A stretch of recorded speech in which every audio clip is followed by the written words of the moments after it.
नमस्कार किसान साथियों, स्वागत है आप सभी का एक बार फिर से मालवा की खेती यूट्यूब चैनल पे। किसान साथियों, आपने प्रैक्स और फंगिसाइड के बारे में सुना होगा।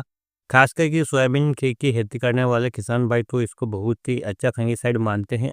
तो आज के वीडियो में हम यही जानने वाले हैं कि ये जो बीएएसएफ का जो प्रैक्स और फंगिसाइड आता है, ये किन किन रोगों पर काम करता है, किन किन फसलों में हम इसका स्प्रे कर सकते हैं, डोज क्या रखना चाहिए, और साथ ही किसान साथियों इसमें जो टेक्निकल फार्मूलेशन है वो क्या है, किन-किन फसलों में हम इसका स्प्रे कर सकते हैं, तमाम बातें जानेंगे पूरी डिटेल से। तो पूरी जानकारी के लिए आप वीडियो को लास्ट तक ज़रूर देखिएगा।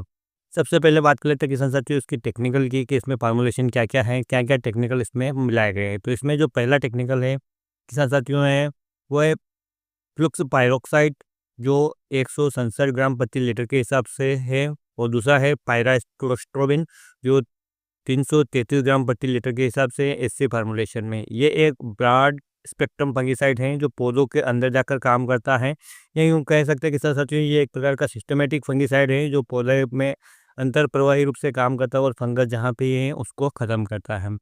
अब बात कर लेते हैं किसान साथियों किस प्रकार के रोगों पे काम करता है। तो ये कई तरह के फंगल रोगों जैसे लीफ स्पॉट, रतुआ, टिक्का रोग और तमाम प्रकार के जो फंगस जनित रोग हैं उन पे ये बहुत ही अच्छी तरह से नियंत्रण देता है। किसान साथियों साथ ही ये लंबे समय तक नियंत्रण देता है, जिससे किसान साथी इसके स्प्रे करने के बाद बिल्कुल बेफिक्र हो जाते हैं, क्योंकि इसको बार बार स्प्रे करने की अन्य फंगिसाइड की ज़रूरत नहीं पड़ती है। किसान साथियों इसके स्प्रे के बाद पौधे जो स्ट्रेस से फ्री होते हैं, ये कहें कि जब पौधा रोगों से लड़ रहा है तो उसे एक तनाव होता है, जब आप इस फंगिसाइड का स्प्रे करते हैं तो पौधे को जो रोग से जो तनाव है वो दूर हो जाता है, और जिससे पत्तियां हरी भरी और स्वस्थ रहती हैं। अगली बात करें किसान साथियों इसके बारे में, तो इसके डालने से पैदावार कैसे बढ़ती है इस बारे में बात करें किसान साथियों, ये कोई टॉनिक या खाद या फर्टिलाइज़र नहीं है। ये एक प्रकार का फंगिसाइड है जिसमें आप अपनी फसल में डालते हैं तो उसमें जब कोई रोग नहीं आता है तो वो अपना पूरा जीवन सुरक्षात्मक तरीके से जीती है, और जब फसल की पूर्ण वृद्धि होती है तो निश्चित रूप से उसकी जो पैदावार है किसान साथियों वो हमें सही देखने को मिलती है। किसान साथियों साथ ही ये पौधे के अंदर जल्दी से फैल जाता है। जो अब भी फंगस के बीजाणु हैं वो इसके संपर्क में आते हैं और वहीं पर मर जाते हैं, जिससे कि जो फंगस हैं वो आगे नहीं फैलती हैं, और यदि पहले से ये आपकी फसल में एक्टिवेटेड है तो कोई भी प्रकार के जो फंगस के बीजाणु हैं वो आपके पौधे को इन्फेक्ट भी नहीं करते हैं।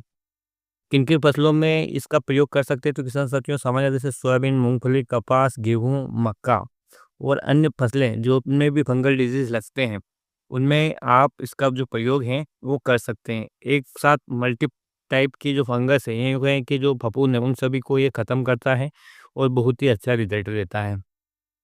इसे सामान्यतः किसान साथियों 120 मिलीलीटर प्रति एकड़ के हिसाब से इसका डोज रखा जाता है, और किसान साथियों फसल की अवस्था, फसल में रोगों का संक्रमण, इनके आधार पर डोज की जो मात्रा है थोड़ी ऊपर नीचे हो सकती है। सबसे पहले बात कर लेते हैं कि सोयाबीन की फसल में से कब स्प्रे करना चाहिए। तो किसान साथियों जब सोयाबीन की फसल में फली बनना स्टार्ट हो जाए, यानी कि जब आज की स्टेज आपने देखा होगा यूट्यूब पर या गूगल पर, तो वहाँ पर आपको देखना को मिलेगा जब सोयाबीन की फसल में पहली फली बनने लग जाती है तब इसका प्रयोग करने के लिए कहा जाता है, और इसके स्प्रे के बाद शायद ही आपको कोई फंगिसाइड को सोयाबीन की फसल में डालना पड़े।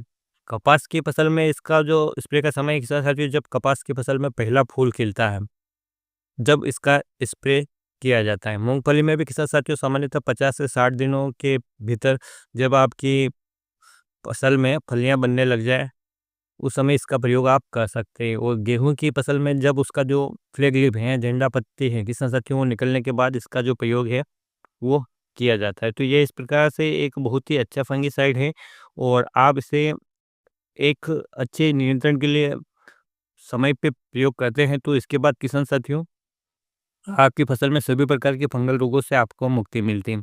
अब कुछ किसान साथी का मत देते हैं कि सोयाबीन की फसल में इसको स्प्रे करते हैं तो फसल लेट हो जाती है। तो किसान साथियों ये फसल को लेट नहीं करता है, ना ही ये दानों को भराव में सहायक होता है।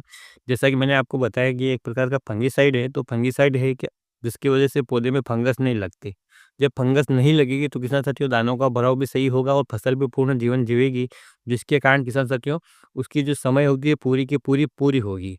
यानी आप अभी देख पा रहे हैं कि जो सामान्यतः JS 9560 सोयाबीन है, वो उसकी जो अवधि है 85 से 90 दिन की है। लेकिन किसान साथियों यदि वो फंगस से रोगग्रस्त हो जाते हैं तो वो 80 दिन में ही आ जाते हैं।